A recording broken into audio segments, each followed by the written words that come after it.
பொதுவாக ஹேர் ஃபால்க்கு என்ன ரீசன் நமக்கே தெரியும், அயன் டிஃபிஷியன்சி. ஸோ நம்ம உடலில் அயன் குறைபாடு, ரத்த சோகை இருக்குன்னா உங்களுக்கு என்ன ஆகுது, தலைமுடி அதிகமாக உதிருது. கால்சியம், பயோட்டின் ரொம்ப ரொம்ப முக்கியம். ஸோ இந்த பயோட்டின் அப்படின்னு சொல்கிறது இட்ஸ் எ விட்டமின் B7 அப்படின்னு நம்ம சொல்கிறோம். இந்த ஃபோலிக் ஆசிட் எவ்வளோ இம்பார்ட்டண்ட்டோ அதே மாதிரி பயோட்டின் ரொம்ப இம்பார்ட்டண்ட். அதுக்கு அடுத்ததாக omega-3 fatty acids very very important அப்படின்னு சொல்லலாம். ஹேர் க்ரோத்துக்கு இந்த விட்டமின்ஸ் எல்லாமே தேவைங்க. என்னங்க இந்த பேர்லாம் கேள்விப்படாத மாதிரியே இருக்கே, கவலையே வேண்டாம்.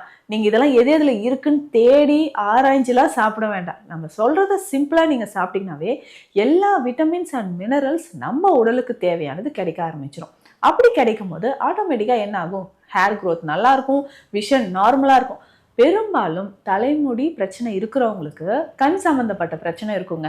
அதே மாதிரி நரம்பு சம்மந்தப்பட்ட பிரச்சனை இது அப்படியே எங்கே கொண்டு போய் விடும்னா சுகரில்.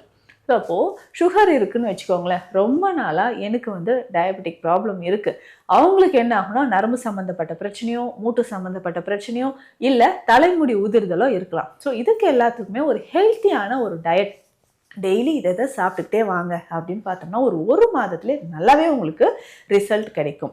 ஃபஸ்ட்டு என்னங்க சாப்பிடலாம் அப்படின்னு கேட்டிங்கன்னா தேங்காய் பால். தேங்காய் பால் சாப்பிட்டா முடி வளருமா? நிச்சயமாக வளரும்.